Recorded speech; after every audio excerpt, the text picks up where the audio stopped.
The atmosphere was dark, increasingly gloomy. There was this crescendo of crisis, which you could just sense coming. Pilgrims were flowing into Jerusalem from all around the Jewish world.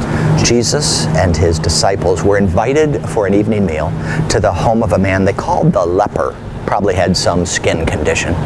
So there they are. They're not sitting on chairs. They're kind of on the ground, reclining on pillows. Jesus has been talking a lot about death, about his own death.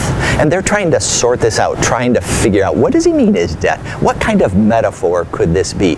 They knew it was not his death, because that couldn't be, because they knew the story of hope. And they knew that hope doesn't die. So they knew he meant this in some non-literal, some figurative fashion.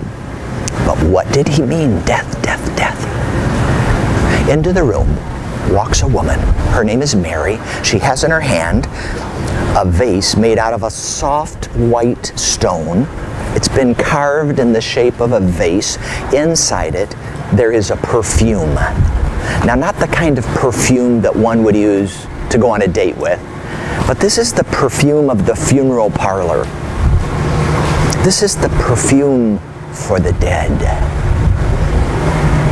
This is very expensive perfume, the kind of thing you save your money for and you keep in the closet for the death of a loved one, so you have it ready. This perfume was worth the wages of a person for a whole year. That's how valuable it was. A prized possession. She walks in, stands behind where Jesus is seated, takes this alabaster vase full of this perfume for the dead in her hands, holds it over Jesus' head, and in an act of violence with something, she breaks that alabaster vase, and it crashes down, pieces of stone and all of this perfume down on Jesus, on his hair. It drenches him. It's across his face. His clothing is soaked. It's permeated with the smell of the funeral parlor. The room goes silent. What's going on here? What's happened?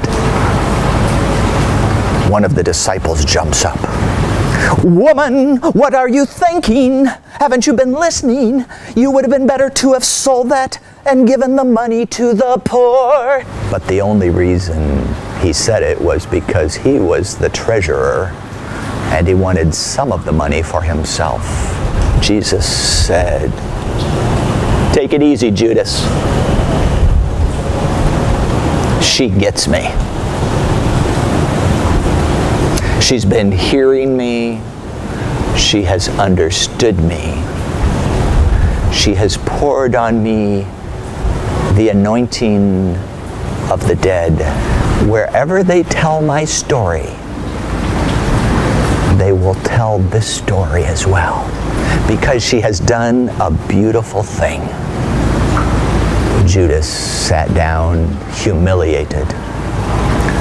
At the first opportunity, he slipped out of the room. He went and found those who were after Jesus. He made a deal, silver exchanges hands, and he waits for an opportunity to betray him. That's one small part of God's big story.